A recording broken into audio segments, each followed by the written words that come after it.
I fully believe, and I was very much taught this, that, you know, integrity in our voices matter than you know, the value you can put on it. Yeah.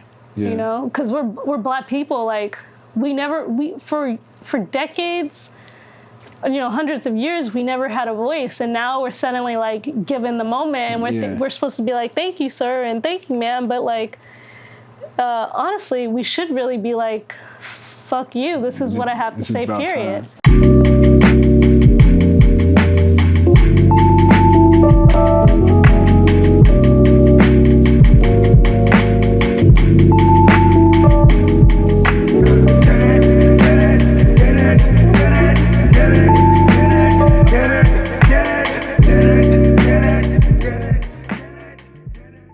Clap in with me. I count this in. Yeah.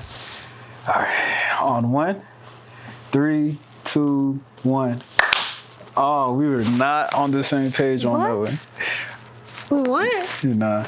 Okay, Let's try it again. Let's try it again. 3, 2, 1. I was late. That was my fault. Oh my God. Do you want to do it, or you just want to call it quits? No, we do it again. All right. 3, 2, 1. That was perfect. That was perfect. That was good. That was wow. Really good. I feel very accomplished. You know what they say? Practice makes perfect. It makes it perfect. Yeah. How you doing? I'm really comfy. Yeah? Yeah, I didn't have to go anywhere, you know? Were you here all day? Yeah, I mean, you know, I try to be in my house as much as possible. Yeah. You know, that outside world's getting crazy. It gets crazy and crazier by saying. Yeah. Are you a homebody? Like, have you always been like that? You know what? I have not. Like, I think I spent the first, like, 25 years, like... Outside? Really? Like, when I was a kid, I would, like, go in my backyard and act like I was Harriet the Spy. I would bike around. I went from that to high school, like, taking myself to, like, poetry readings and getting lost and, like... I think I became a homebody, like, when I realized, like, there's no FOMO. Like, I'm not missing out, you know? Yeah.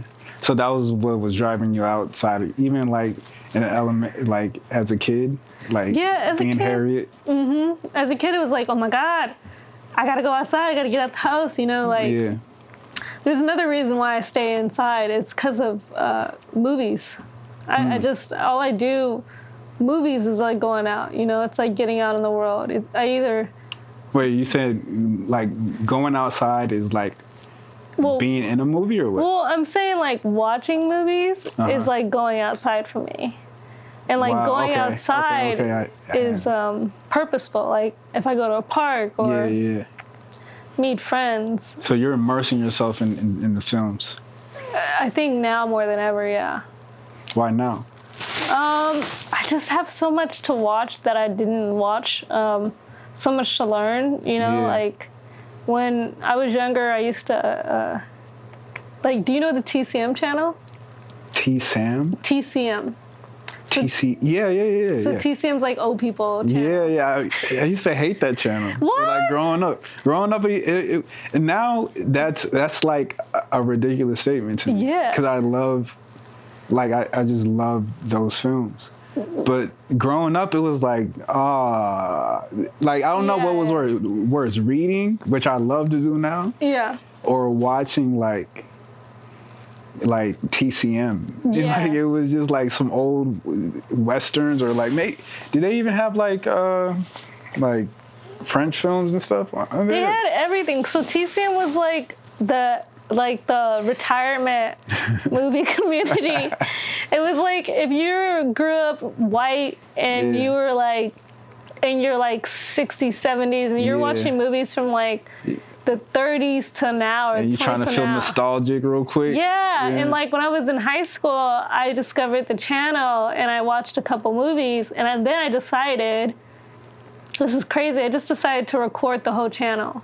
I mean, like, I would go on a weekend, on the weekdays I would record a whole bunch of movies. Yeah. And then on the weekend, I just watch a whole bunch of movies during that week. Yeah. And for me, it was like, at the time, I wasn't so patient. Like, I was watching things, but I wasn't really understanding things. And now, now I'm watching movies that I probably recorded on the TCM channel. Yeah. But I'm like understanding them and really kind of, there's a human nature to, there's a thing going on right now where it's like, you know, diversity and you know, inviting people in is what we need. Mm-hmm.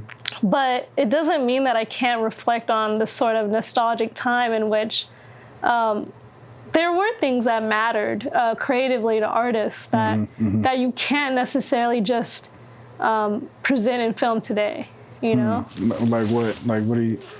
Well, I think it has to do a lot with like, this is kind of stupid, but like everything's preachy now.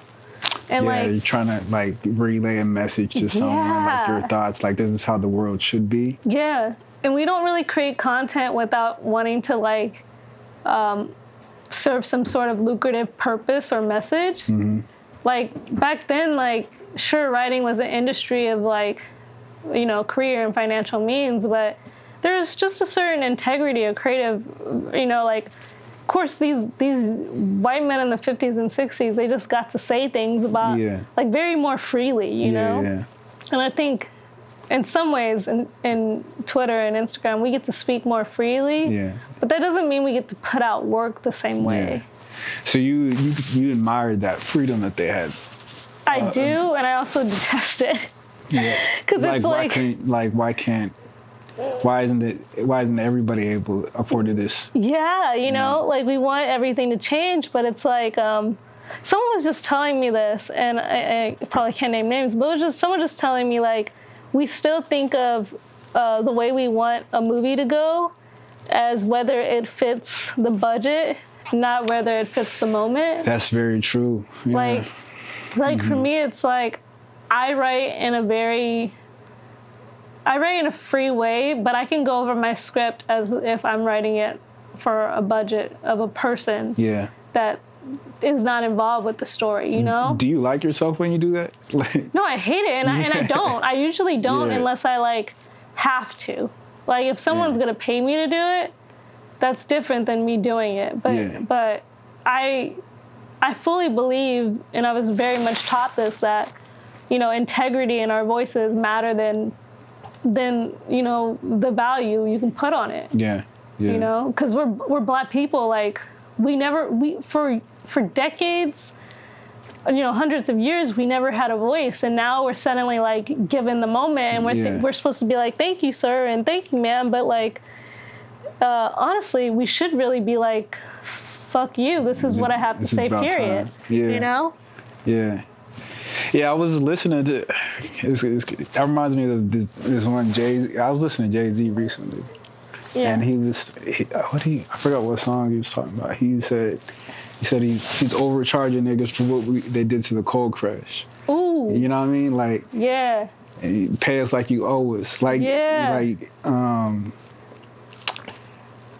don't think the response to us being able to speak on things that were like shunned for so long is thank you. Mm-hmm. You know what I mean? Yeah. Or for like thank you. Opportunity is the word. Yeah. Like if you go back on it, like slavery was an opportunity, and from that opportunity came not just decades of like financial opportunity for like you know, the people who are slave owners, but decades of opportunity for the people who came from them. You're talking about for white people. Yeah, for white privilege. I got nervous. White privilege. No, white privilege. Yeah, for sure. Because for me, it's like we're so still not ahead. Yeah. Because the opportunities that are like where they came from that are white privilege, but for us, it's like to even have a discussion about like reparations or the prison industrial complex. Like, I preferably feel like there should have been Parisian. You said Parisian? Oh, sorry, prison industrial complex. Okay. No, but basically what I'm saying is like there's all these things that like continually set us back. Yeah. And we're like, we should be given these things. Right. I know this is gonna sound bad, but like I feel like sometimes I'll be like, I tell my white friends this all the time, I don't feel like I should have to pay for dinner. Right. No, I'm serious. Nah, that's for real. Why do I gotta pay for dinner? Yeah. Like, there's so many things I'm gonna end up paying for in my lifetime. Right. You're my white ally. Yeah. I'm not paying for dinner. You know what I was watching the other day, just as a recap, Yeah. was, have you seen, what is it? Random Acts of Flyness? Yeah. Oh my God, crazy. You remember that one episode where it was like the reparations app? I can't. Where he was like, Terrence Nance was like Steve Jobs. He was like in this black turtleneck. Yeah. And he was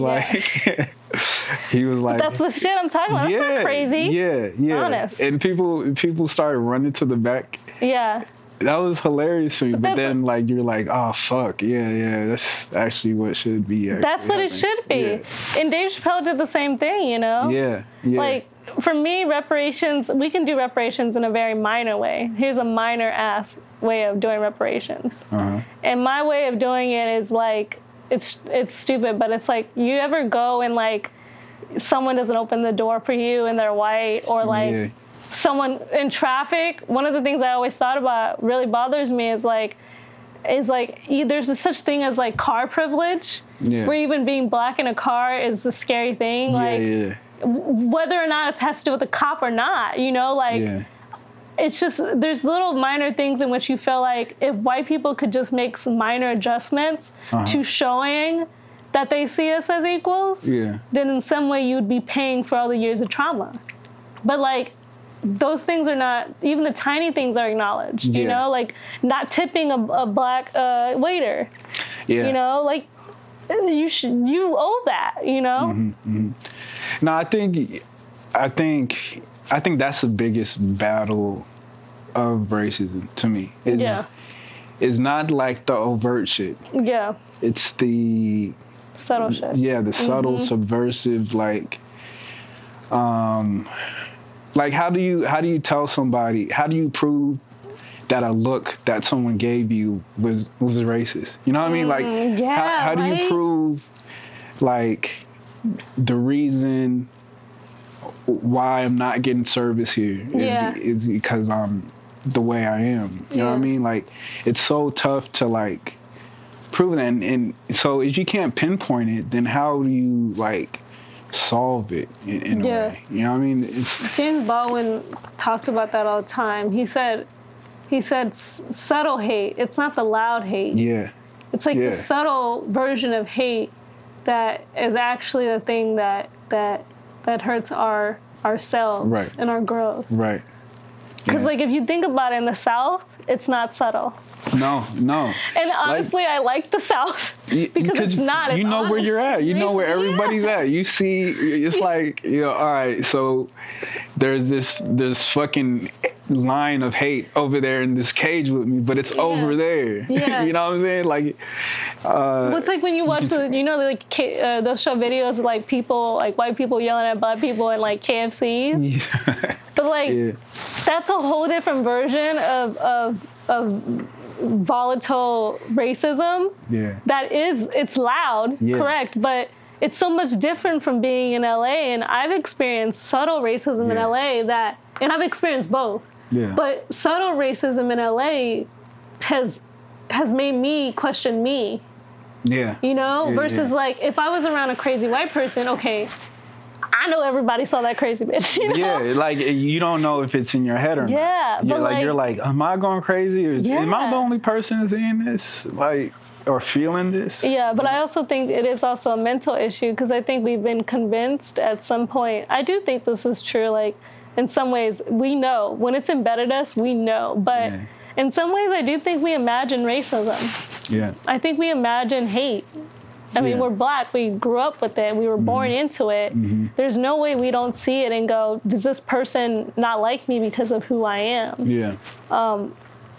You know what? I've been thinking about this a lot. Like, I'm still kind of like processing and conceptualizing it. But being a first generation black person in America, where my parents weren't born here. They came here. Yeah. on really just on some opportunity, like just to find a better life.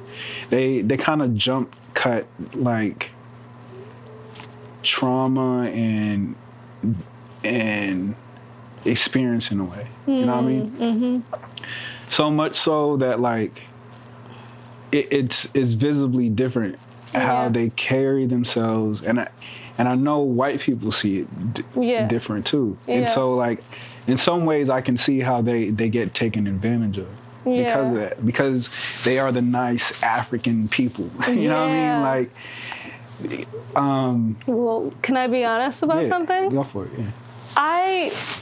And people talk about this within my industry a lot. Yeah. But there is this distinct difference between African pride and African American pride. Yeah, absolutely. And like white people know about it. Yeah. They do. They keep it kind of low. They keep. I mean, they treat us that like they act as if they're treating us the same. But right. I've been in rooms where. And I say this like with no contempt for African people. Yeah. I guess I do have to have a discussion, you know, like especially if you just said that. Yeah. But I've been in rooms where African people have been treated almost in a way that allows them to have more pride and integrity than African American people. Mm-hmm. And for almost their certain amount of confidence and even community, African American people are left sort of dumbfounded on why we have the same skin but not the same opportunity, or why we have the same value. Right. You know, like I've said something very controversial, but I think Hollywood has used African people to tell African American stories because African American people they find more difficult to work with. Mm-hmm. Mm-hmm. But I'm just saying, like, it's not a controversial thing because of African people. It's a controversial thing because that is how white people do business now. Mm-hmm. And it's just to say, like, you know, I wish there was I wish we had that adaptability to be like, we know where we came from, but we don't. Yeah. You know? It's kind of exploited. Is that a word? It is, yeah. You know, because, like, the way I see it is, like, to me, like, I kind of frame it this way, is, like, to me, like, in your lifetime, you kind of have, like, 2 or 3, like, serious relationships. Yeah. In your lifetime, where that kind of mold you into like being able to like take on it like a very serious one. If you're into like, you know, marriage, or if you're into whatever you're into, like there's 3 relations that mold you. And so like with your first relationship, you kind of each relationship you find out more about yourself. You know what I mean? Like you're just like, oh, okay. And that other person kind of helped you in that. And so like you get to your second relationship, that person that helped you get to that way is kind of gone. The second person is like gaining, like is gaining from that past experience. You know what I'm saying? Like, and so and then you go on to the third one, and it's just like that third person is reaping all the benefits from those first 2 people. Oh my God!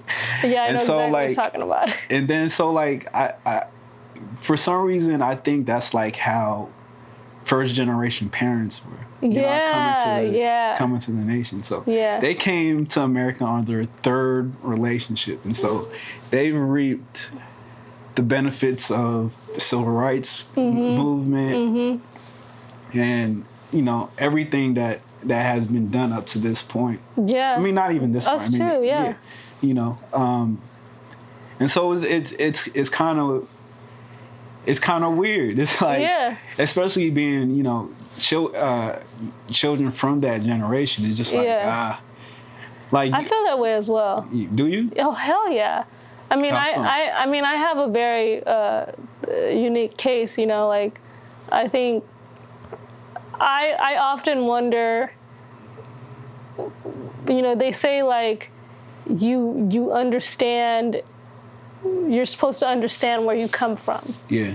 But I honestly think that I I know maybe one generation, which is my father's generation, and partially my grandfather's generation. But really just, I know that I'm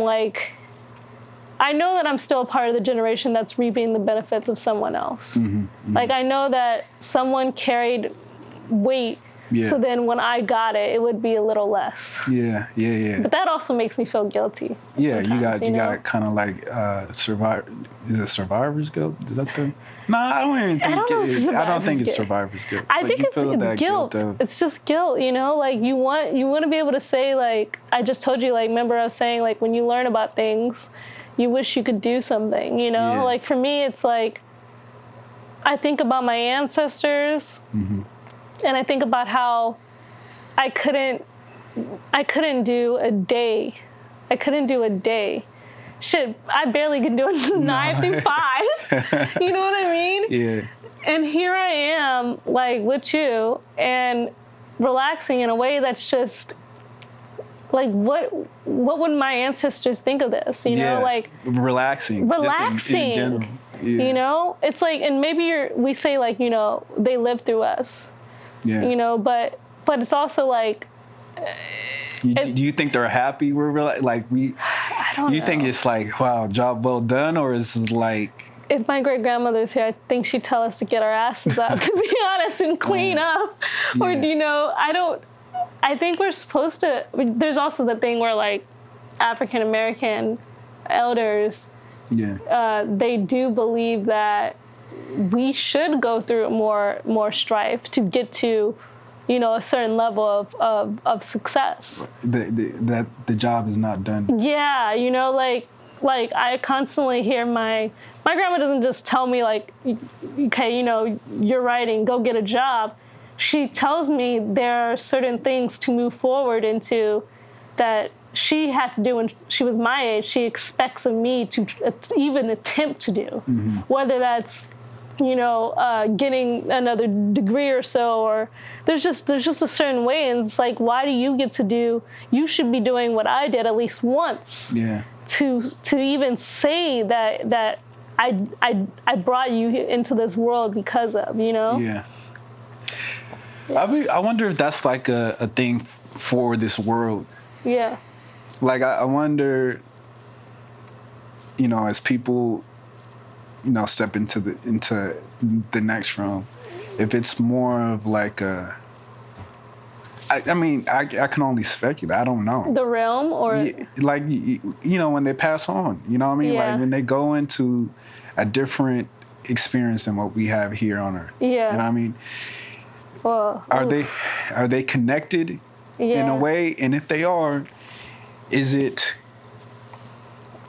something where they're like, I want to impose my strife that I experience onto you, or if it's like, I don't think that. Good, relax. I want you to all of this means nothing. Just nothing is being imposed on you right now. Relax. You know what I mean? Like, take this in. This is what I couldn't do.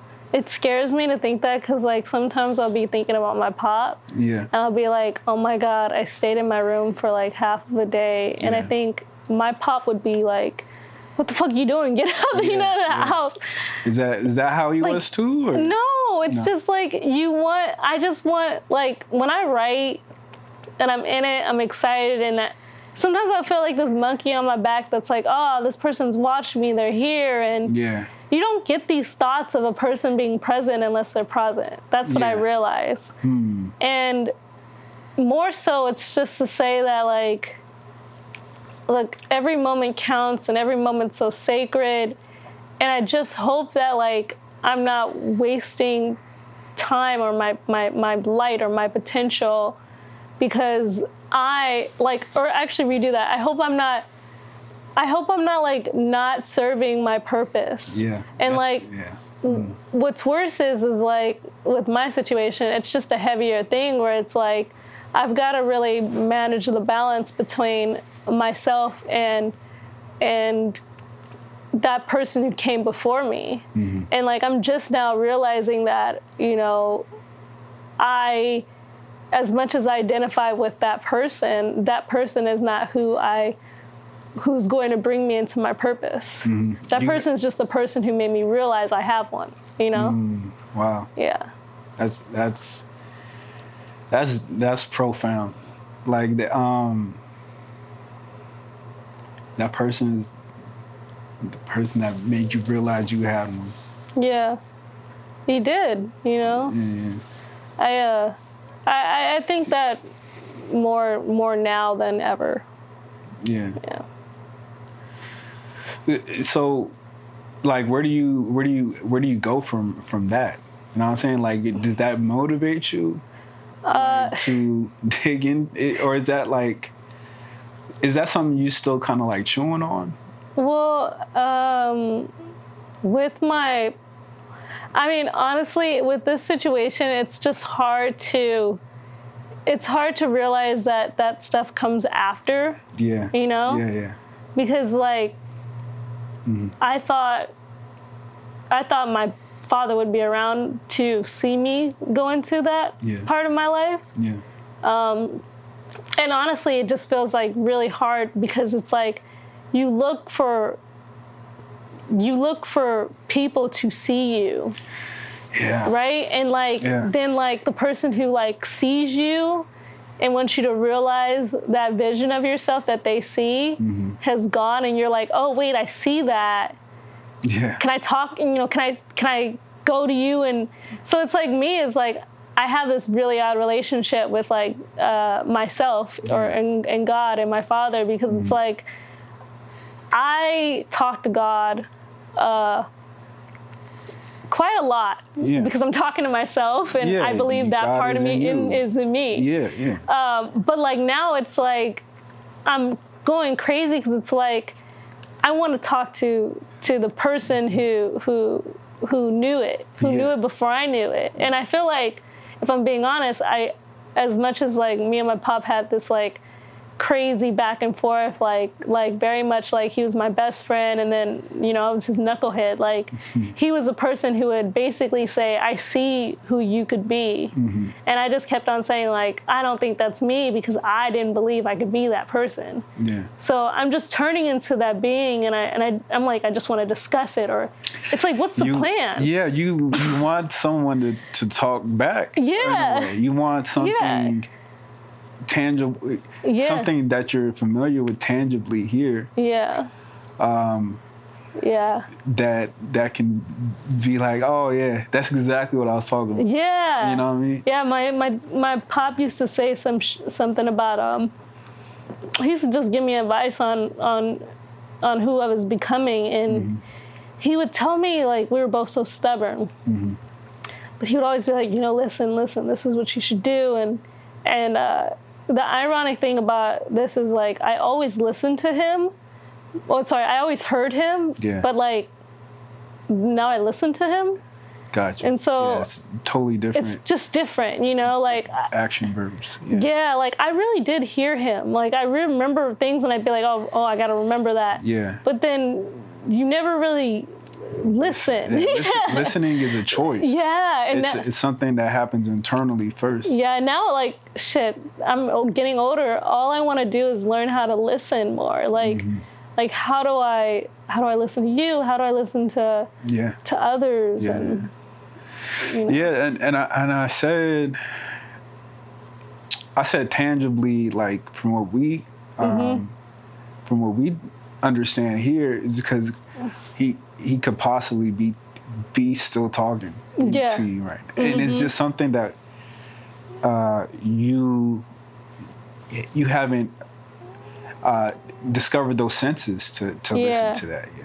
Yeah. Do you think he's talking right now? Like, do you think he's? Oh yeah, for sure. Yeah. Well, okay, so there's some like. By the way, I'm very, like, even on the way here, I'm like very, I don't know, I love talking about death, but like, I don't know how to do it like in these circumstances. Oh no, you're like, good. Like, I assume you're still grieving in a way, or? Well, I would like to. I mean, I think we talked about this before, but like, I feel more comfortable talking to you than with people I shouldn't be talking to, or you know, close relatives. You know, it's just like I just would rather like there's just a easiness, you know. But to just get to this point, it's like please get back to I feel like when my father passed, I was being pulled into a direction, and it wasn't like I just didn't stop moving, and like you know, like this is the weirdest way to say it, but like, do you remember those like cartoons where it was like this is like Roadrunner? Yeah. I was road running after he passed, and road running trying to stay, or not even trying. I was just strong. Yeah. I was like, okay, I got to do this. I got to do that. I got to go here. I got to. Just hustling through. And in my conscious, there was a very internal part of me that was like, what is going on? And like, really, because I'm not like a very outward, like kind of messed up person, but I was very much internally like, shouldn't I be like falling apart? When do you want to do this? And it really just showed me that like he had educated me in such a profound way that when he passed, I was fully aware of what I would need to step up to be. And like some people will be like, well, you're still grieving, and I am, you know. But the thing is, I consciously chose that in order to be who I want to be, I need to step up. Because if I step down, that's not who I am, and that's also not who I was raised to be. And that's why I know he's present, because if he wasn't, if it was like, you know, we say like they pass on, they go to like different realm, whatever, but I really do think that people are still here. Which is going to make this place even more scarier. Just imagine, like, right now, there's like, oh, nothing but a whole bunch of spirits in here. That's just what it is, you know? Remnants of what we understand what it used to be. Yeah. Or like, you know, when you think, do you ever have this thought where you think of someone and then, this is probably just me, but I think of someone and then I hear from someone? Oh, yeah, all the time. That's connection, right? Yeah. And that's just between two people who are alive. You can only imagine when like we're free. We're free from this body, and then we can be anywhere and we connect anywhere, you know? That's how I feel like my pop is. I just feel like he's like resting, free, and like very much, you know, for a black man to not have any rules, to not be, you know what I mean, held down. The spirit is just strong as fuck, you know, just stronger than his genes probably. That's kind of where I'm at right now. But with him and with me, it's different, because it's like he was very strong, and I'm just trying to learn how to be strong again. Like that was so much. You know? You think it kind of it went away somewhere or something, or like, because you said again, so it's like. You had it at some point. I did have it. I think trying to tap back into it, or what? I'm trying to tap into something new. It's not even strength. I think what I would like to call it, I mean, right now I'm calling faith. Like I'm trying to tap into faith. Like, you know, like strength is, you can have strength, you know, but it's nothing if you don't have faith. And like, for me, it's like I lost a lot of my faith. I constantly feel like I empathize or try to think about, you know, things that are going in the world. And, you know, I find it interesting that before my pop passed, I had experienced seeing death in the same way, like, you know, very celebrity and very like, you know, fantastical. It wasn't like normal death. And then there was also like the death that did have a big profound on me, which is when black men or women get kidnapped or shot. You know, like those deaths have extreme effect, but they just aren't looked at the same way. And like this for me with faith is just saying like I have enough faith to see death and see life. Like I feel like I lost that because so many heartbreaking things are happening, whether it's in the world or whether it's in my personal life. Everything has to be lost in order to just clean slate.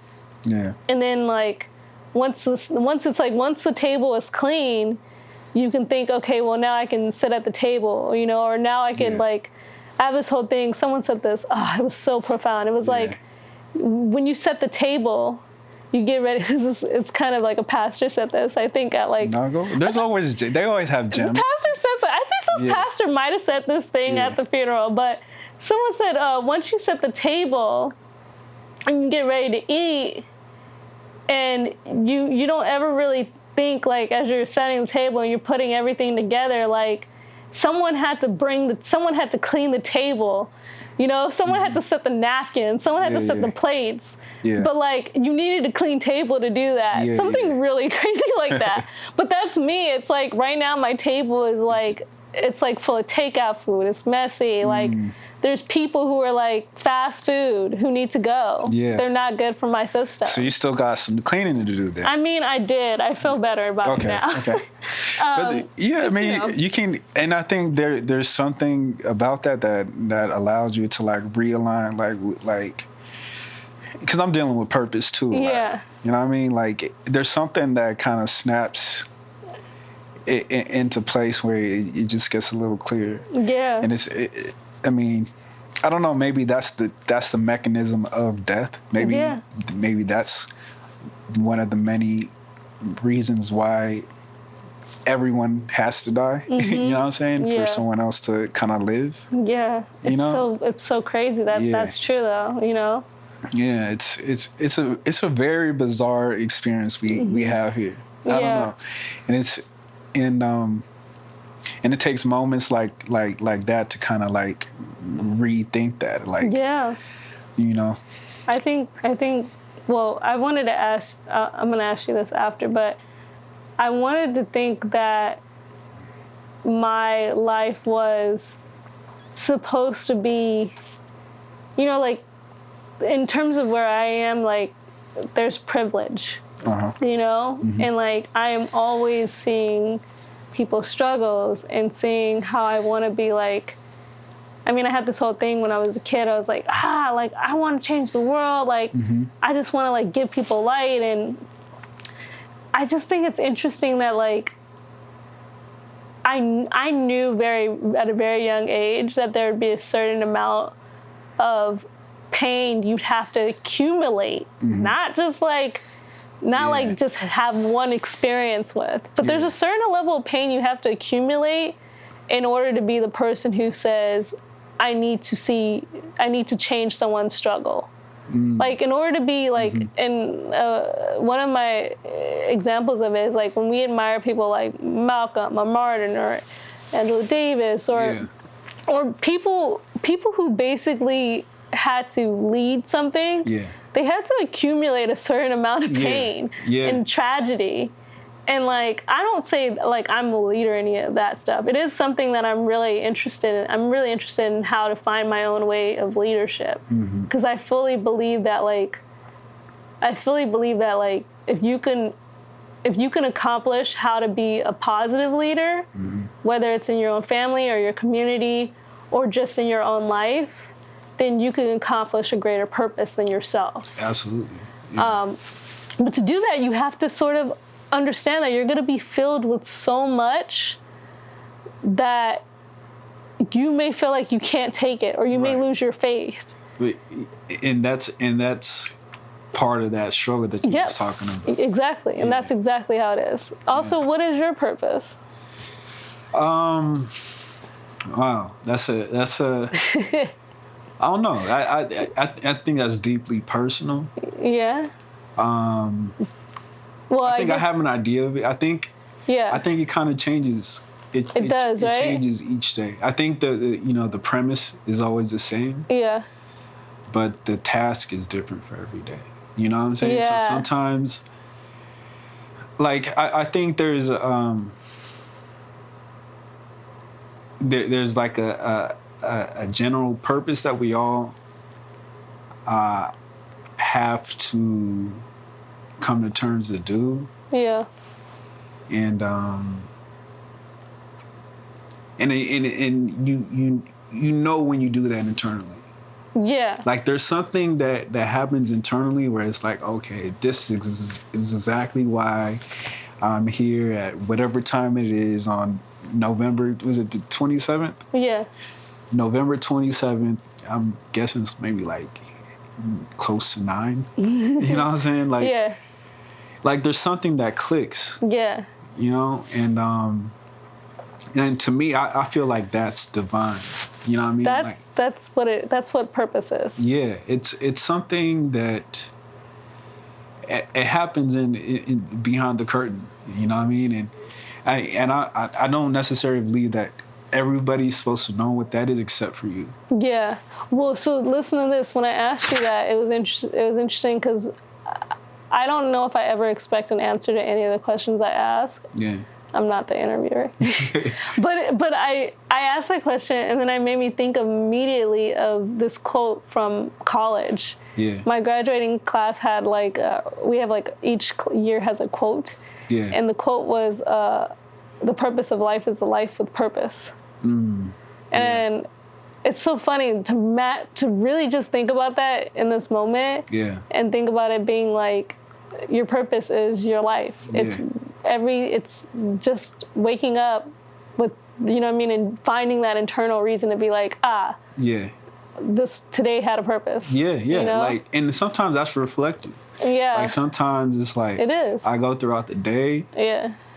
And you're just like, oh yeah, that's the reason why I woke up this morning. Yeah. You know what I mean? Like, yeah. Like for today, I feel like I'm exactly where I'm supposed to be right now. Yeah, I feel that too. You like, this is the reason why I woke up at 6:17 in the morning. You know? I'm like, that's the reason why I didn't. But, you know, I do get what you're saying. Yeah. It's also like, it's really interesting because we talk about these things, and like me, like I go through my moments of like depression. Yeah. And then I have this moment of like, I don't even know. It's like just it's like, I call it a relapse of clarity. I'm sorry. Oh no, it's like a relapse of clarity where I'm just like, oh, I see what my internal issue is. Yeah. I see why I'm not aligned right now. And then as soon as I realize this, then I have moments like this with you. Yeah. Or with a friend, and I'm like, oh, okay, like I'm back. Like something just changed, you know? Yeah, like you kind of get that that snapback of like, oh yeah, that's where the path was. Yeah. You know what I'm saying? Yeah. Like, oh, okay. We're back on it, baby. Yeah. You know, like it, and that's a great. that's like it's. I love those moments. Where I call them like full circle moments where it's just like, I don't know, like it just reinforces purpose. You know what I mean? Like you're just. I do get scared. You're validated. Scared of what? Well, I get scared that like. The other side of that line is saying like everything goes full circle, but it's a circle, so I'll go back to it again. You know, like we think we get through. Yeah, it's like when you go through a cycle. It's like we get through 1 year, but we're never really promised another year. You know, like Oh, you're saying it might not be a circle. Like you might not get back to this revolution that you just hit. Yeah, you know, like I mean, if I'm being even more honest, it's like I had a difficult year. Absolutely, yeah. But there's just no way this is gonna be like the last difficult year. Yeah, it might be downhill, or it might, it might get worse, or this might be the lowest. I don't know. You don't know. You don't know. But the thing is, all you have is the present. Yeah. You know what I mean? Yeah. you don't know what next week can slip into, but like you have a pretty good understanding what the next 5 minutes would be. Yeah. You know what I mean? Like, yeah. And I want to say you're equipped for that. Yeah. Oh yeah. You know what I mean? Like, I think that's enough. Yeah. Sometimes, like, I think that's what's been getting me through, for me, that like this week. You know what I mean? Like, because I don't know. I'm still trying to figure out. I probably need to like go see a therapist soon or something. But like, or you could just do these talks. Yeah, this is very therapeutic. Therapy. I think I was like very ready to start this up again. Actually, yeah. I just needed to have like honest moments. More. I needed this. Yeah. Likewise. Mm-hmm. Likewise. Yeah. But like some days you just, I know I wake up low, like for no reason, just like, oh, why am I not in a good mood? Yeah. Like everything is good, you know what I mean? Like, but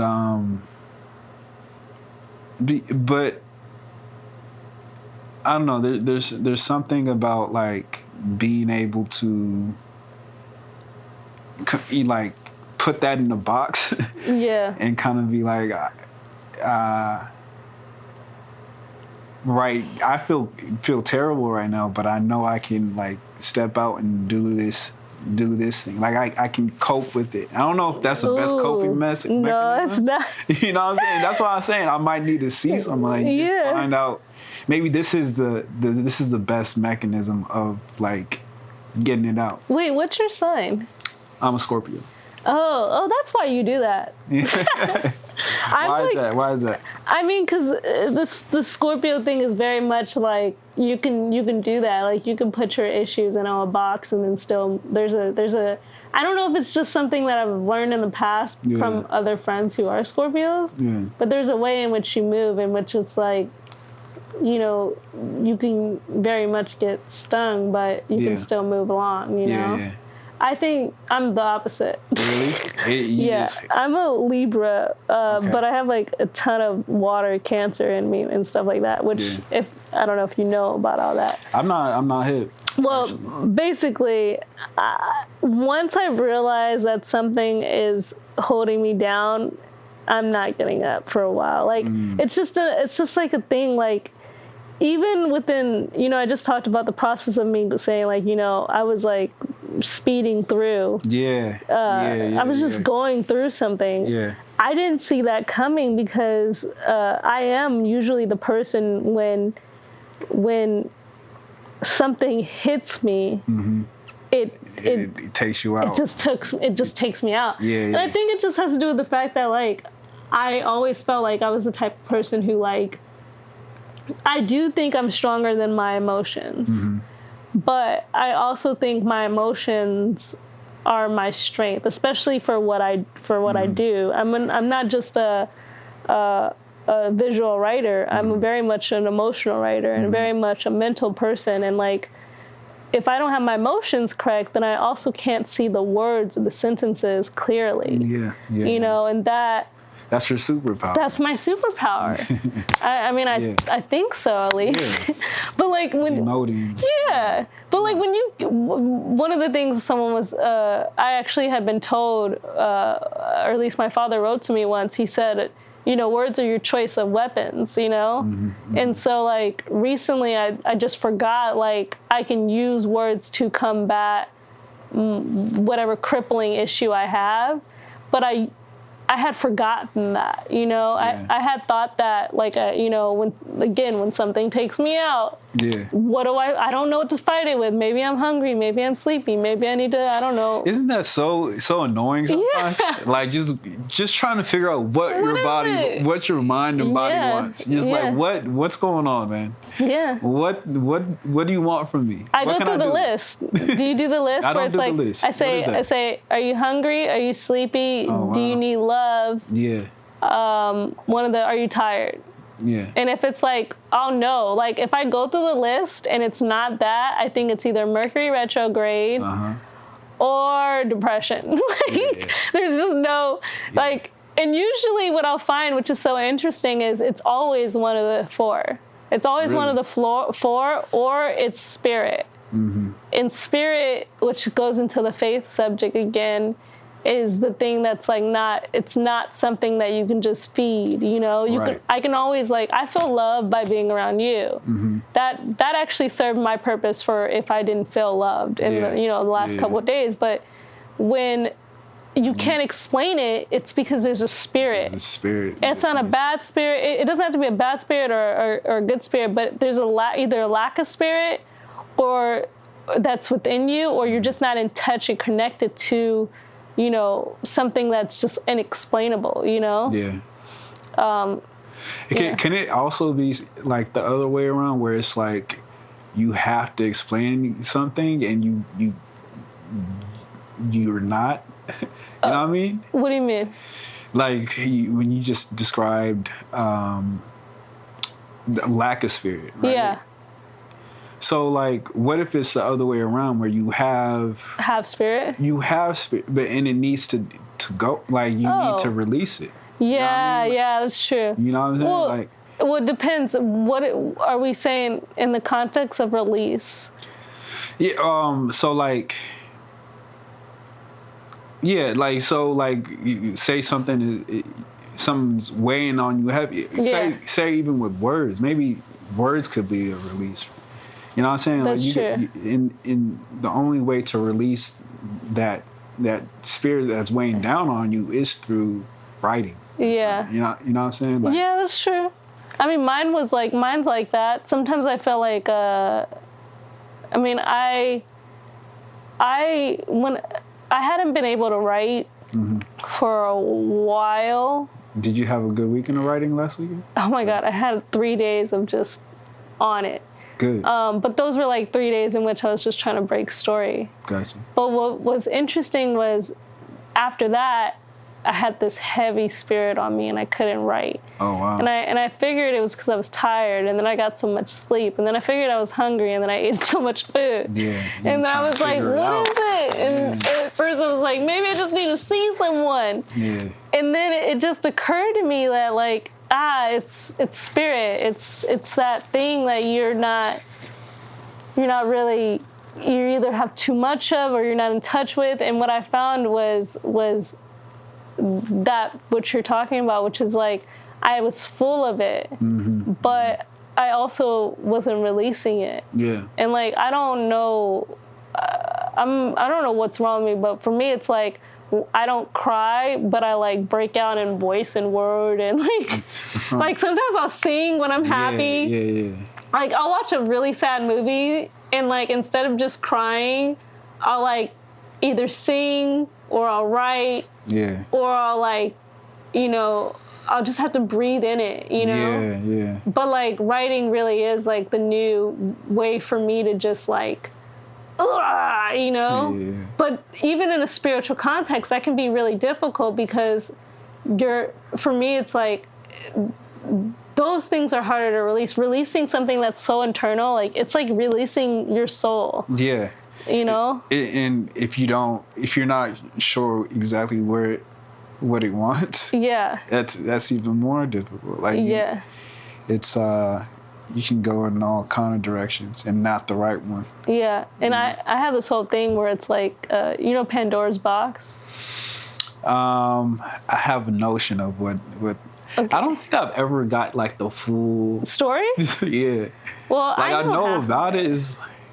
It's like a saying, though, right? It's you don't want to release the whole Pandora's Box type. I'm either going to be really poorly at this or really good, but I think what it is Pandora was given a box. Who's Pandora? They're a Greek mythical god? Maybe, I think so. But the point is the box was filled with all these horrors, pain, death, all these things. It was basically a box to say, hey, you hold this box, don't open it.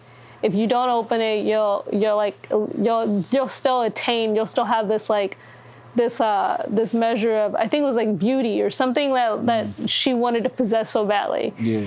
Basically, being told not to open it. Yeah. But what happens is you open it and you release. Half of it is wild spirits and death and ghosts and demons, and the other half is just like it's past lives. It's just your emotional energy. Yeah. For me, I just feel like that's what our souls are. Like, Pandoras Box. Yeah, I just feel like our souls are literally the mix of like good and evil. Yeah. And like some people are really here because their soul has more good in it, and some people are really here because their soul has more evil. Mm-hmm. And like when we express it in that spiritual context, we're opening Pandora's box. We don't know what we're gonna get. Like emotionally, when I express myself in a spiritual manner in a day, just because I'm human, I could be like very volatile, or it could be very, serene. Yeah. And like, I feel like I see what you're saying. Yeah, I feel like I hold up more walls now because, I'll be honest, I am angry. I do have issues with the fact that I have problems I wish I could just solve by just like being Raging Bull and just get into a boxing match. Yeah. But also, as this other spirit in me, I have to release those feelings into writing, you know? I just never know what I'm going to get. Yeah. Especially when I am like in that space, Yeah, it's a kind of like a wild card. Yeah, it is. It's funny because I was just talking to Lola about that. Yeah. Like for me, I want to say maybe the past year. Yeah. I've been very angry, like, but it's like an undertone of anger. It's like just always churning in the background. Like it's manageable. Maybe it's like going back to this box thing, but like it's something that's just always present. Yeah. And but can be channeled. I mean, right now I channel it into different like endeavors and stuff. Like, but also at the same time, like, I don't think anger is bad. I don't either. You know what I mean? It's kind of like. It's necessary, low key. Yeah, like if you're not angry. It's like that movie Network. You know, like you end up taking over the world and Facebook. Yeah, it's like that one scene where he was like, I think he was like, you got to be mad. You got to, I forget that. But but like, if you're not angry about something, I don't know, like. Anger has actually gotten us into an interesting human position. Because I don't think we're angry enough. Remember we were just talking about this? Like, I think we're just not angry enough. Yeah. I think if... Because it's a motivating... It's a motivating catalyst to inspire, like... Change. Yeah. Motion. You know what I mean? Like... For me, like, I've really been focusing on the exit that comes with anger. Like, usually there's an exit, and it can be, most of the time it's violent, like either physically or mentally, or just like in the environment. You know what I mean? Like, it doesn't always have to be physical. It's just like a someone wants you to stay and another person wants to go. You know what I mean? Like, I think anger seeds in that. You know what I mean? Yeah. I feel like, I mean, I know what you mean. I read this book called Emotional Intelligence. Yeah. Like I read it last year, and then I started looking at this again, and because they have this chapter which is really, really perfect. It was basically about grief. But anger can be used intelligently. Yeah. And what's interesting is the value in which we are content. Like we're told I just talked about it. We're told about a sad story. Something happened, And then we're like, oh, that's so sad. Like, we'd rather be sad than angry. And what's interesting is in the book, they talk about how sad is also known as being complicit. Like, when you're sad with something, you're accepting. You're accepting something. But when you're angry, you're like, I'm angry, you know, like. This has to change. It has to change. Yeah. There's no other option except for I don't like where I'm at, and something I need to get out of here.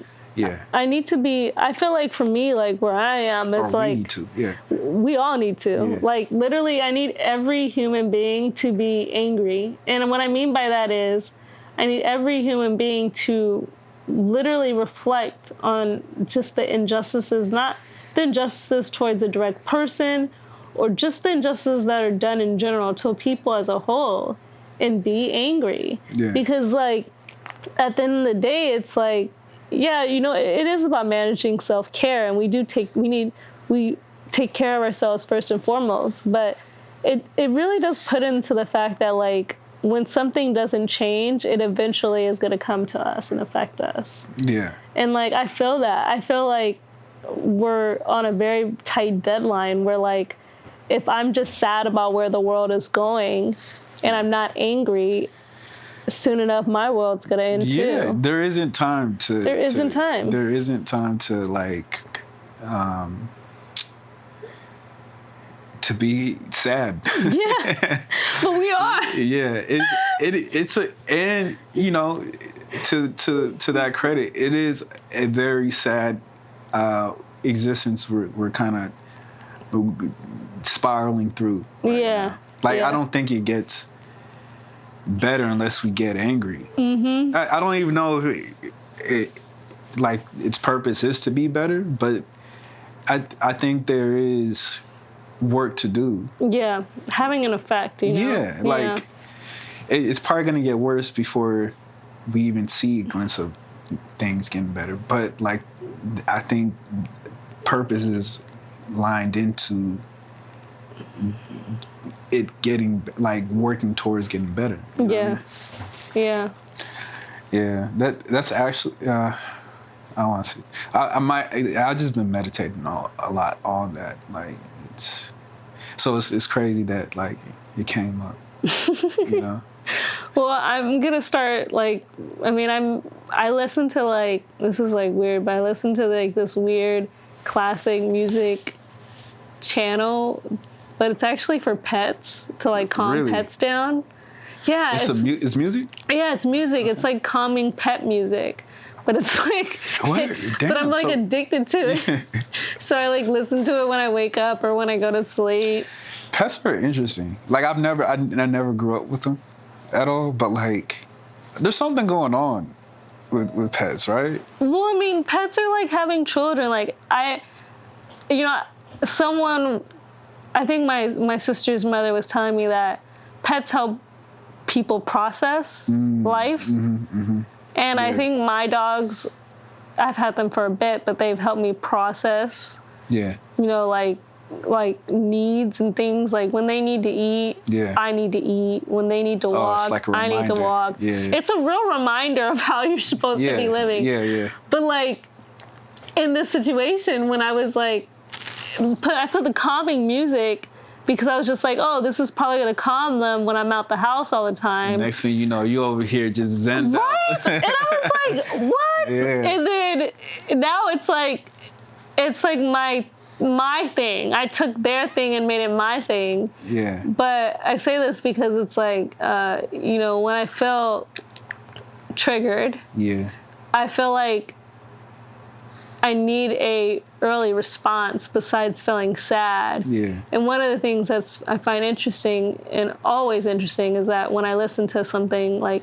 it's usually if it's a voice or music, preferably music. It's the only thing that can kind of center my brain from being, you know, instead of being like sad, angry, confused, tired, I'm just, like, centered as soon as I put something on, you know? That's my way of meditation right now. You know? Just kind of focusing on the music. I wish when you get anxiety, you could just, like, get a speaker and I can be like, you know, I don't know, Tony Braxton, and then like, shoo, like Yeah, it just overcomes you like this pace. yeah. I mean, in a way, it's just so hard finding what that music is sometimes. There's gotta be like, Yeah. there's a channel for it, I'm sure. Yeah. Something's. I mean, music has that effect on me, but like it's always just tough finding. It's like so specific sometimes. Yeah. It's tough. Like I'll spend the whole day like, that's not what I was supposed to be listening to. Yeah. Like I don't know. Music and It affects like it touches the spirit directly. yeah. You know what I mean? I mean, I know where to go to. I find that there's only like maybe like 3 or 4 people who can get me to be like, okay, I'm going to be all right. Like 3 or 4 musical people, you know? Got you. And that's kind of like my thing. And you know, with everything else is like, I don't really participate in find like new artists. I let those things come to me. Yeah. Because you don't really have to look and seek new art. It finds you, you know? Yeah, it's a lot going on. Yeah, too much sometimes. Yeah. So, back to your FOMO coming up as a kid. Yeah. Yeah. What was that? What was it like growing up? Oh my God. Where do you want to start? Elementary, how far do you go back? Actually, I can just go back into like the first things I remember and hearing as a kid. Some of these things are like interesting because I don't think I've said this to a lot of people, but I think the first thing was like when I was a kid, I was told to be careful because no one would like me for me, which that's daunting, you know, for a kid. I know. That's what I'm saying. Yeah. That's not the first thing I think about, but it is an interesting thing because it's like it's probably one of the biggest things like I think about as a burden. And I've also just been watching this white English show called The Crown. And what was interesting is like as a child you don't realize like you're playing a role.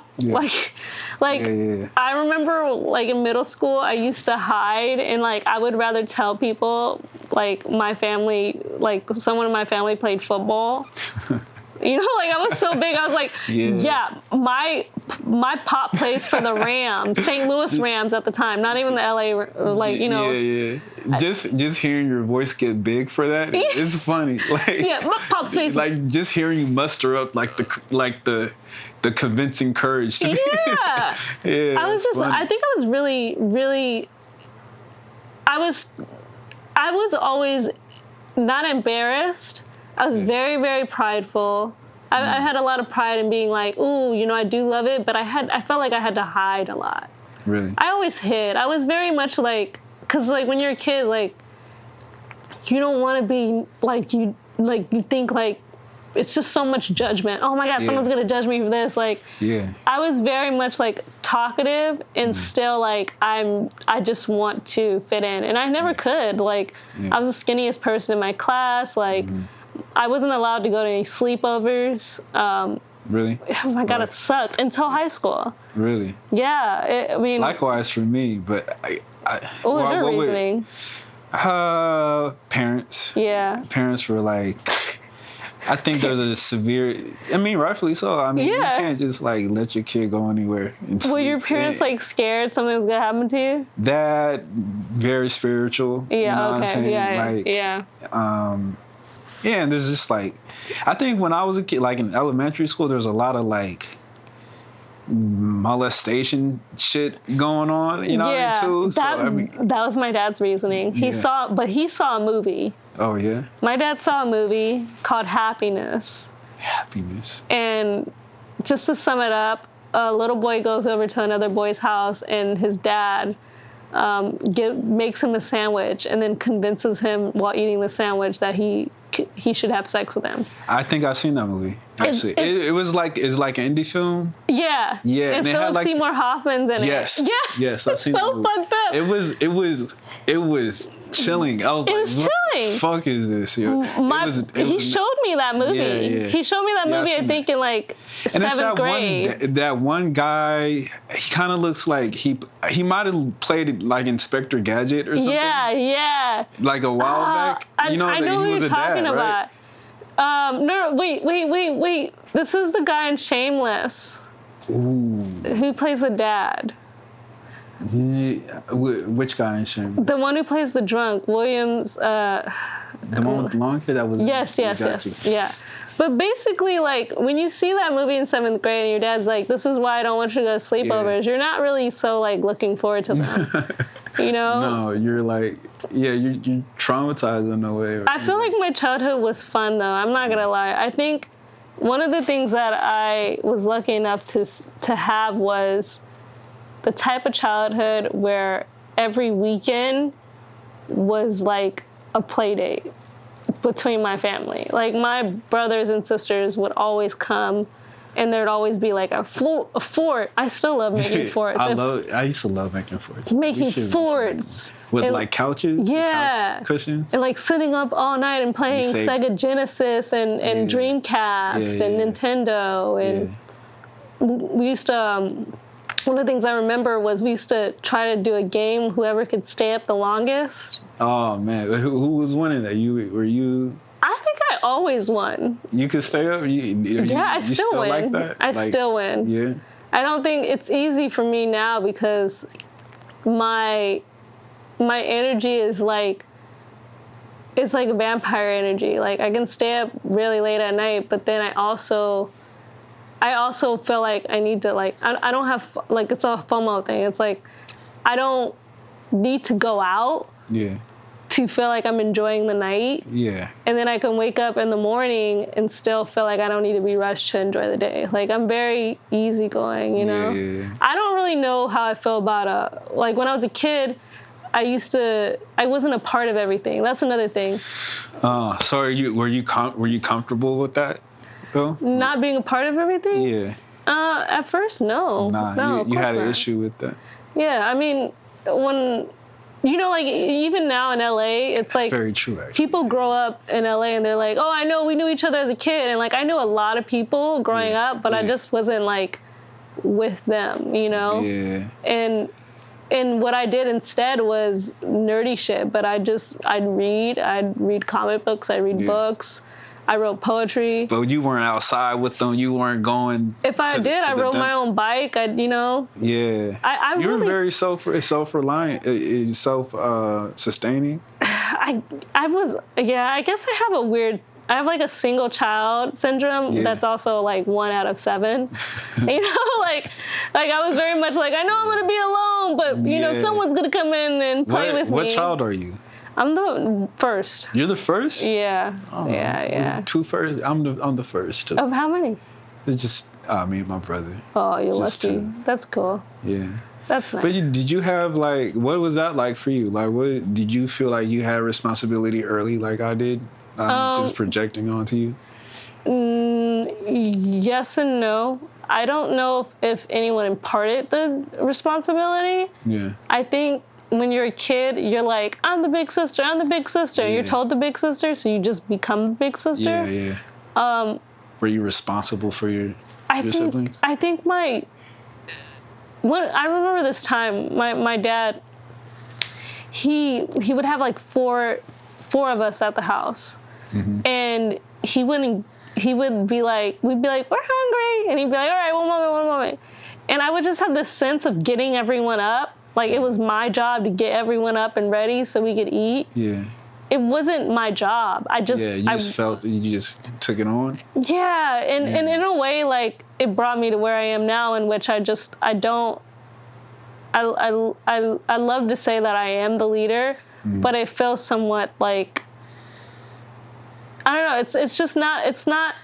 It's a position that I didn't know I was giving myself. Mm-hmm. That I don't necessarily know how to take it away. Like, I want to be able to... That's a part of you?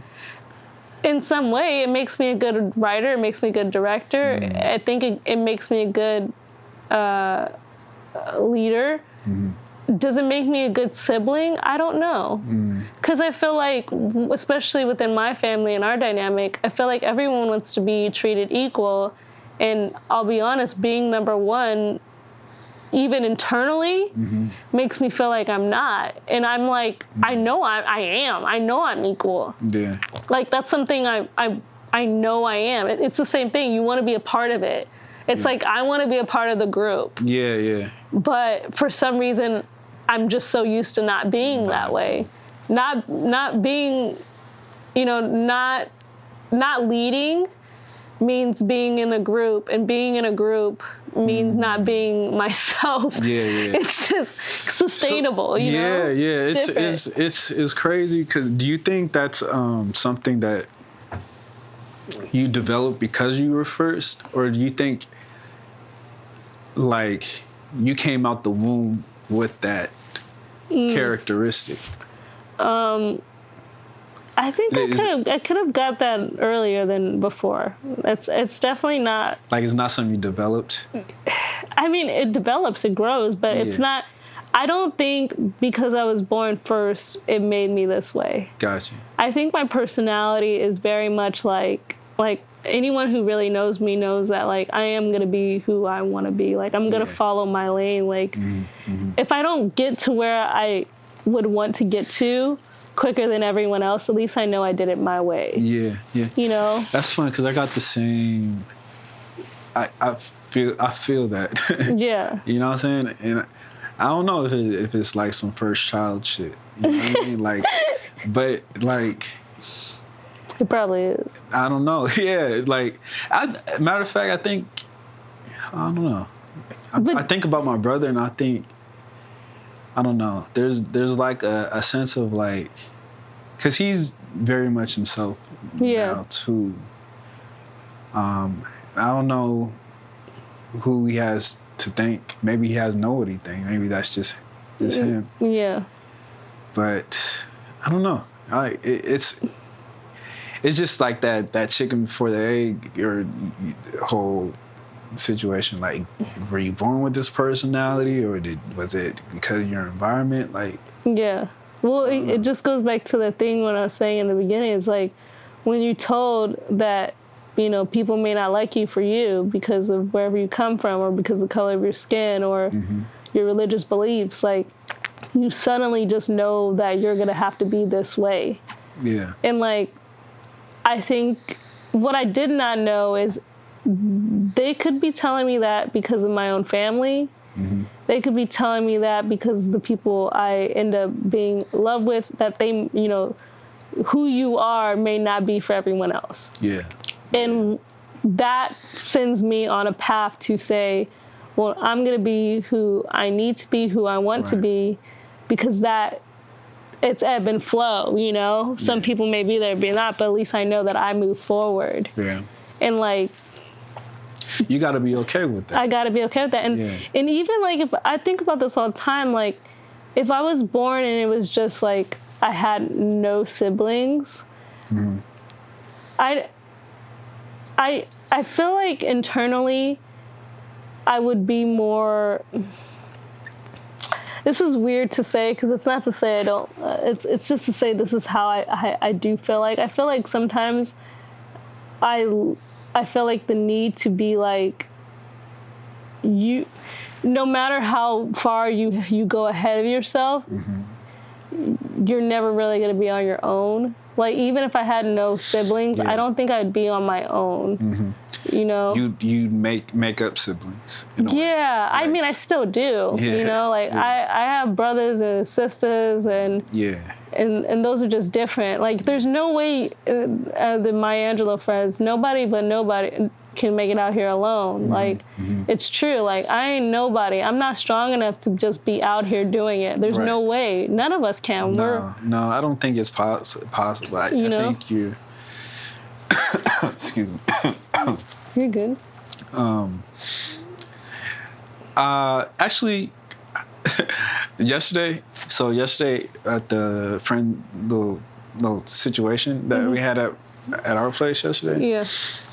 I was talking to somebody, and they were talking about this one show that I was like, "What shows you watching?" You know, like I like asking people that because I just started watching like television shows, and there's a lot of really good. By the way, I just finished Snowfall. That shit was incredible. Yeah. Yeah, and so like. He was like something zero below, life below zero or something. Like some show where people live in this like just ridiculous cold weather, like just frigid. Like it's sick. It's like you have to, you got to be a different person to live in those like uncomfortable situations. And then there was this one woman there that not only did she live in that like temperature, but she was living alone in it. What? Oh my God, that's scary. That's wild to me. No. But like because of that, I was like, well, her whole reason was like, I don't like people. Like I don't like society. He was telling me this. I haven't seen the show. He was wow. Like, she was like, if I see a bear, I know it wants to eat me, and I don't want to be eaten. So I just do what I got to do to survive. It's just cut and dry. She sounds like a cold bitch. But like she was saying, like in society, like you don't know what people's ulterior motives are. Like you know, it's just a weird existence. And like I was like, because she's in that situation, I believe her. Like she does not like people at all. No. And because up until that point last night, I was like, I think everybody needs somebody. I still kind of do. I still believe that. I still kind of do. I really do believe that. I don't know. Okay, need is different, but I do think we have an eternal want to belong and to be with someone. There's a want for companionship. Yeah, for real. Yeah, I believe that too. But I was like, because even like just the thought of like the cold to me is the cold. What does it represent, right? It's like an isolating sensation. Yeah. Like when you're cold, you hug yourself. Yeah, but also you know cold is freedom. Someone's told me this before. I don't think maybe it was Lola, but you like when you feel this sort of breeze that is so blissfully cold, and it kind of runs through your body, and you realize like you're the thing that's keeping yourself together. Yeah, it's liberating. It feels like it just feels like an untethering sensation. Like you're vulnerable, but you're not weak.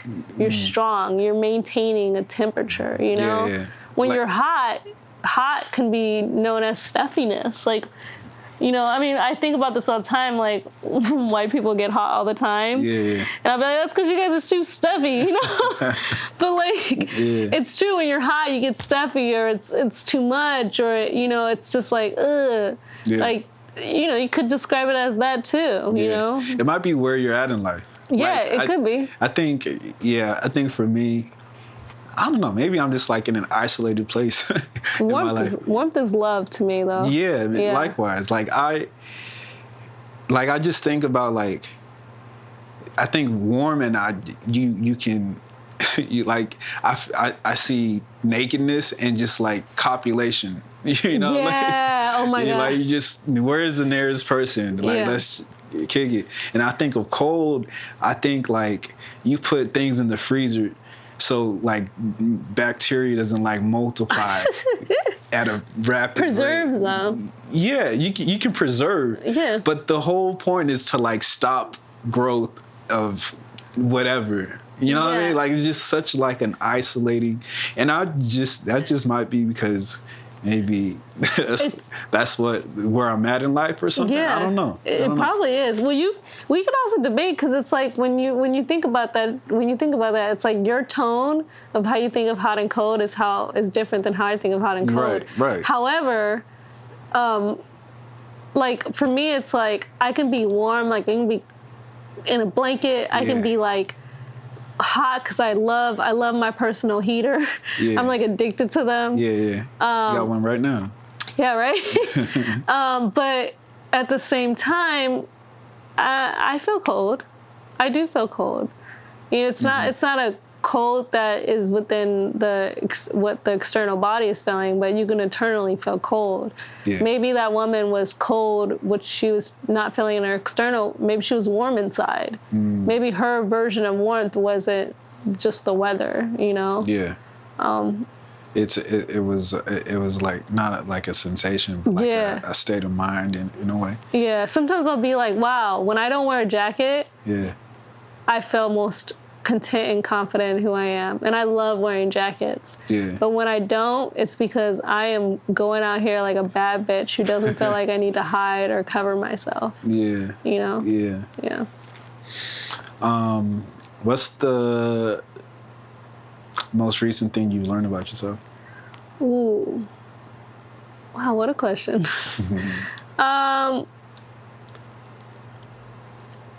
I think one of the most recent things I learned about myself is that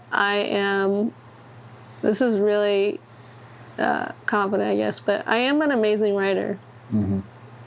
That doesn't seem like something I should know, and I've been writing for 7 years. It's not like it shouldn't be a new concept, but it very much is. Yeah.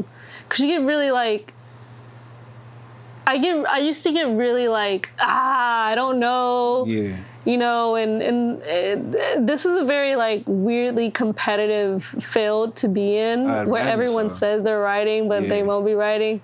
And like for me, I had dedicated myself to writing, but I never believed that my writing was, I don't know. I never believed that my writing was more than the standard. I believed my writing was good and possibly great, but amazing is a level of saying that my writing is not, it doesn't have to be for everyone, but for me it's amazing. Yeah. For me, I feel like I can state that I know that I am amazing, that I can fully create something out of the deepest parts of my mind. Yeah. You know, that I just got like 3 days ago from this, you know, writing intensive, and just now I feel amazing. Yeah, that's something. Literally. That's something. That's really a blessing to come into, rather than to, because you hear so many departures from that. Yeah. You know what I'm saying? Like I'm trying to get back into that, like music wise. You know what I mean? Like, because for me, music was something that I just did. Yeah. You know what I mean? Just because it felt good to me. Yeah. And then you know, you get to a certain level and then you kind of depart from that, and it becomes like you start servicing other people. Yeah. And then, but like doing the vice versa of that is crazy to me. That's wild.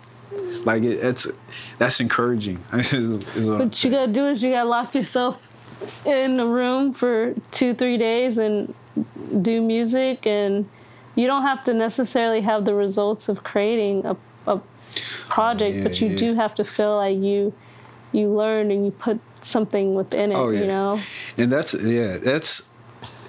I think that at this point it has to be done intentionally. Yeah. Because before it was just like that's what's happening. Like you don't even have to think about it like that. But now it's like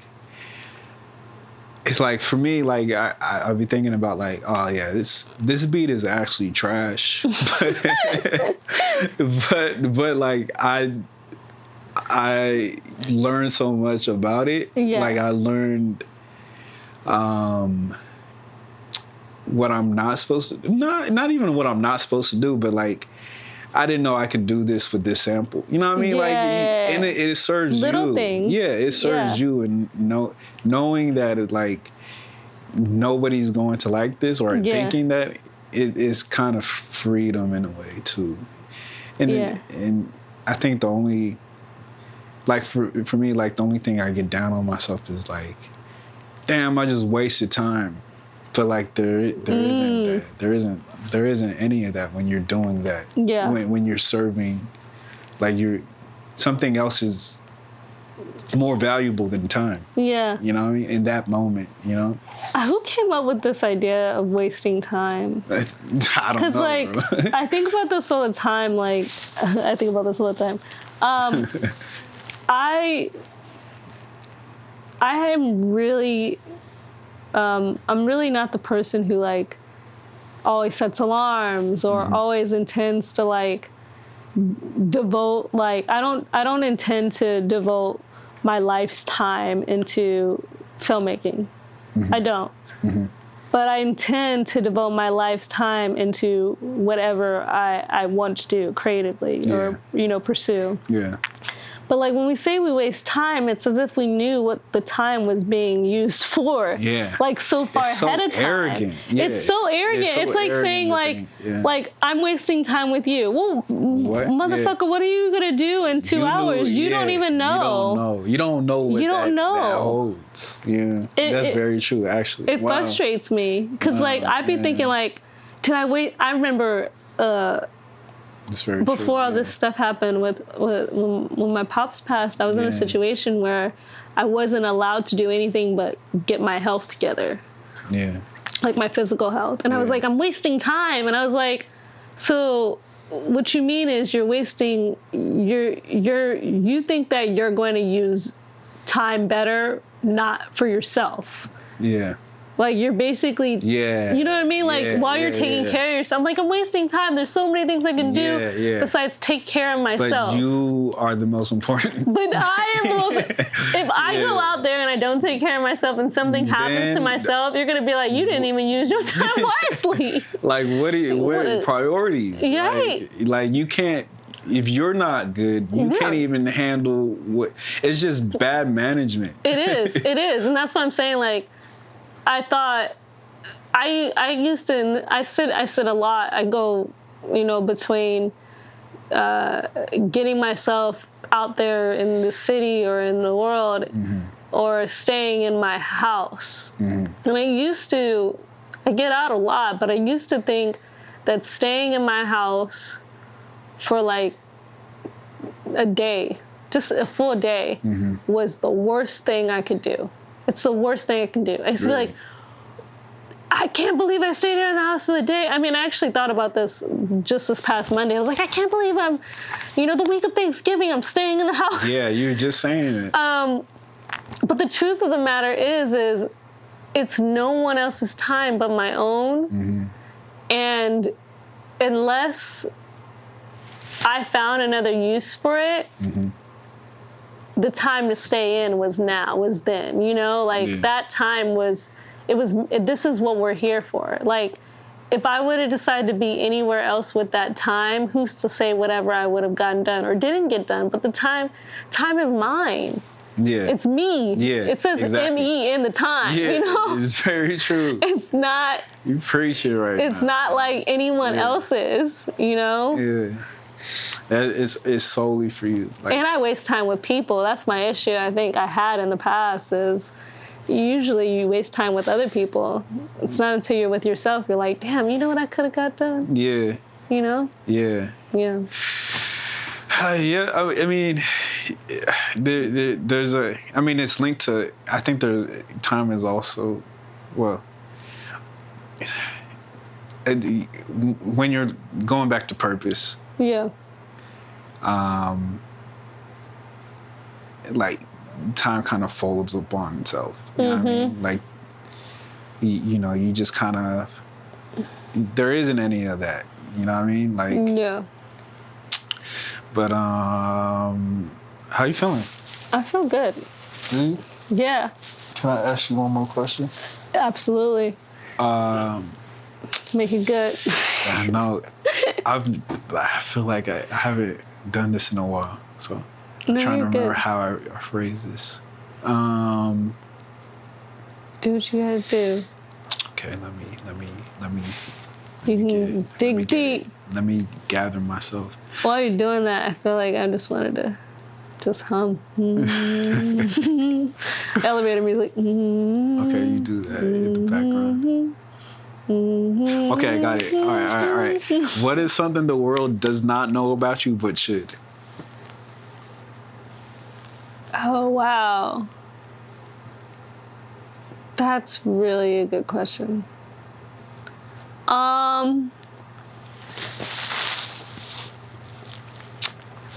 The world does not know about me, but should. I am... Now, there's so many things because the world doesn't know me. Right. That's. I mean, not to even say I don't believe a lot of people know me, including people who are relative to me. You know, you go out there and you think like, you're giving them what they know, but I mean, to be honest, I know there's a little added mystery to who I am still. Right. It's kind of doctored information. But I can give you two things that are totally different from each other. Yeah. One is that I'm a very musical person. Really? I actually write songs a lot, and sometimes like I'll like develop musical ideas. I used to play the trumpet and piano. Really? So yeah. Why'd you stop? Well, the thing is, I stopped playing the trumpet because my trumpet got bent, and then I just never took it in. Isn't that terrible? With the piano, I actually got my great-grandmother's little electric piano back, so I'm going to try to play it again. Was it a Rhodes? Yeah. Really? Yeah. It's a cool little piano. She did a little thing on it, but, like, it's not that great. Like, it used to have Pizza Hut stickers, and, like, the letters she used to actually write the letters on the piano with a marker, but they just got cleaned off. So yeah, I used to just do those things. I'm very like when I feel some sort of way, I'll write it in song before I'll write it in like poetry form or even screenwriting form. So meaning like bar. Yeah, bar. You know, like I don't know. And the other thing is I'm so afraid to like sing, but like sometimes I'll try to sing it and record it on my phone. Yeah. I think the reason why maybe I haven't pursued that yet is because I feel like I'm going to write a musical one day.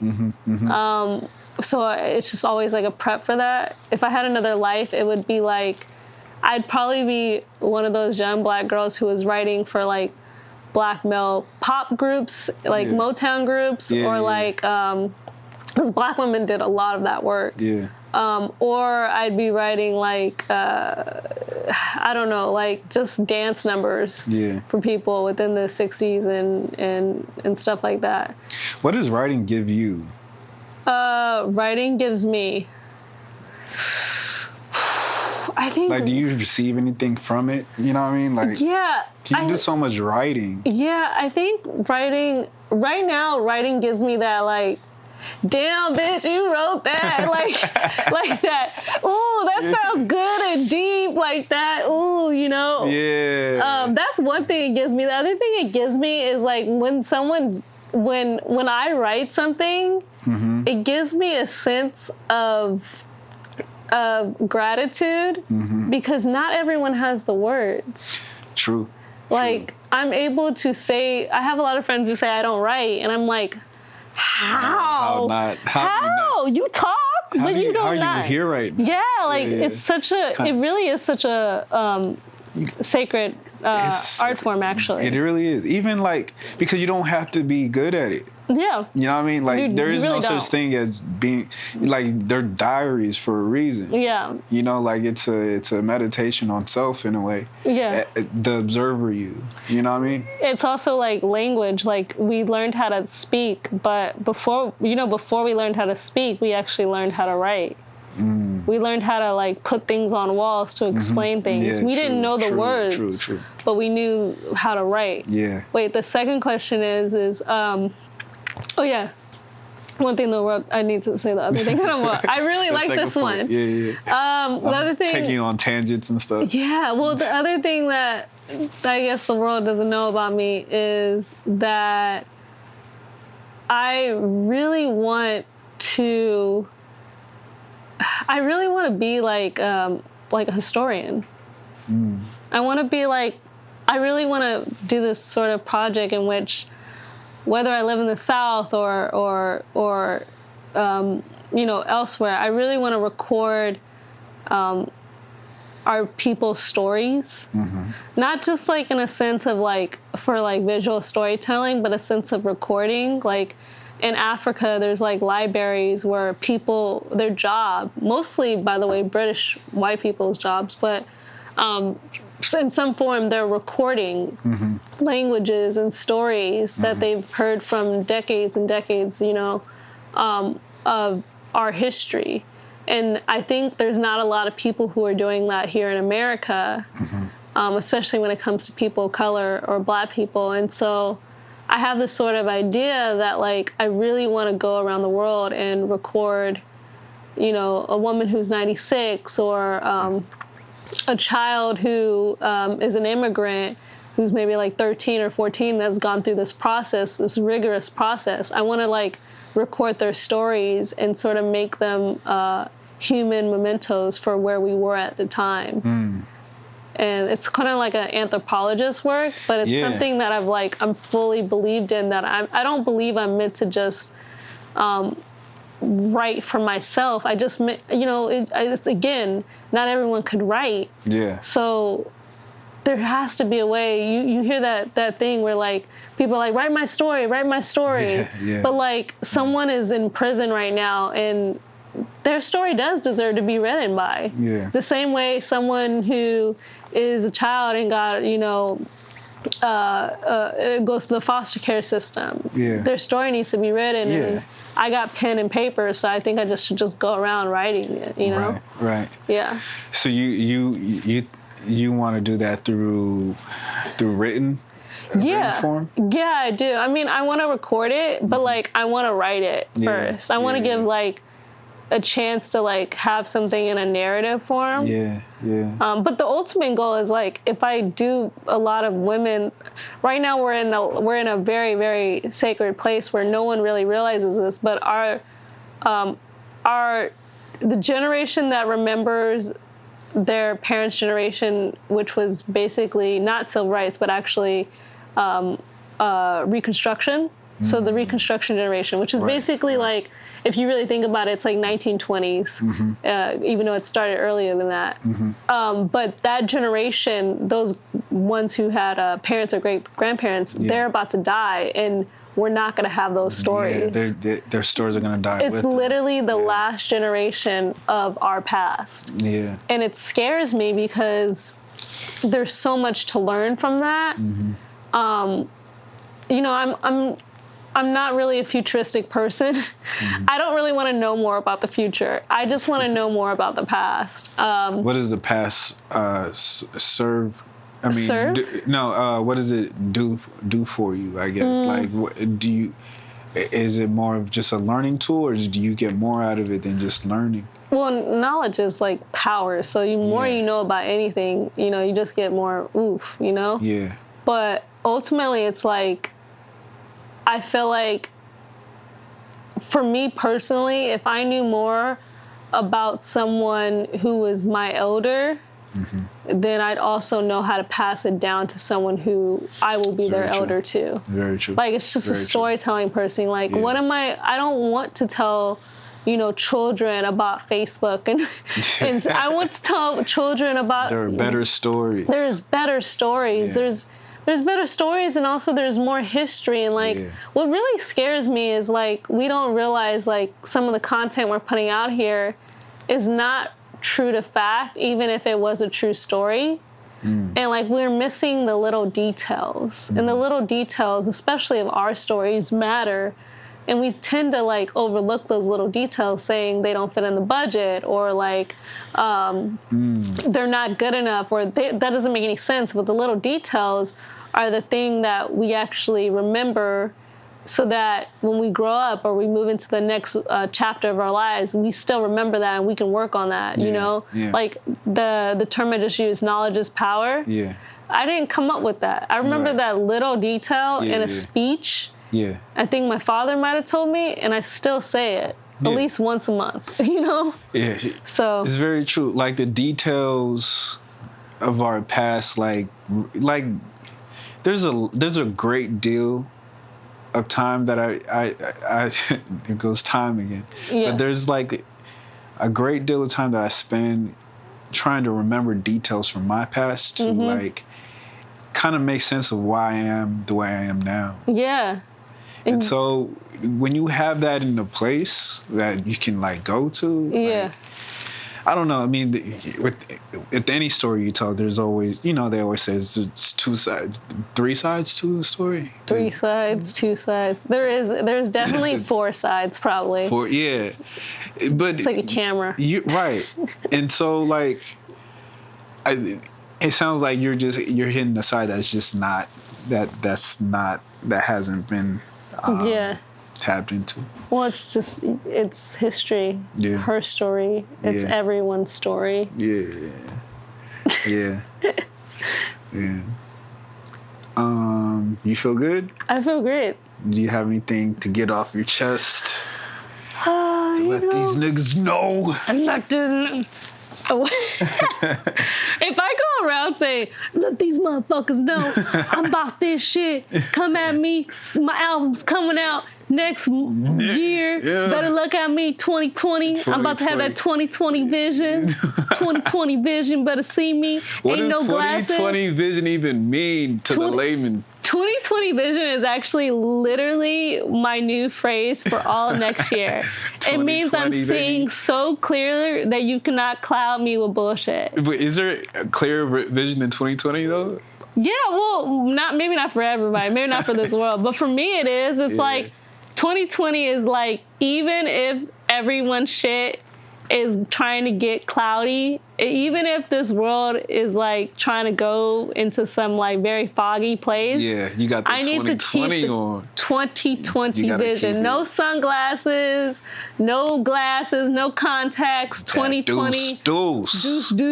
Yeah. I just want people to understand that, like, that's really what it is like, your vision, everyone's vision, is constantly being clouded with crap every day. Every day. Your job is not to turn the shit for them. It's to just follow your direction. Yeah. And like, that's me. Like, you gotta, you sway through the bullshit. Like, sway. Go through all. I'm just trying to sail through the storm. You know? There's a lot of cloudiness. Yeah. It's a lot of cloudiness. It's not gonna get any better with all the shit going on globally. Yeah, there's a lot. There's so much. What are we gonna do, man? I don't want to think about it right now. We're gonna be thankful. Okay. Yeah. Well, that's what the doctor prescribes. Thank you for doing this. Of course, I'm very happy to be here. Yeah. Really. Likewise. Yeah. All right. Let's wrap it. I've been in this for a while. I could possibly sleep. Oh my God. Oh, am I getting old? Oh wow. How long we been on the floor? We are at an hour 47. Oh wow. You have to cut that. That's great. Whoa. It could have went on longer, I feel like. I mean, I could talk to you forever. Me too.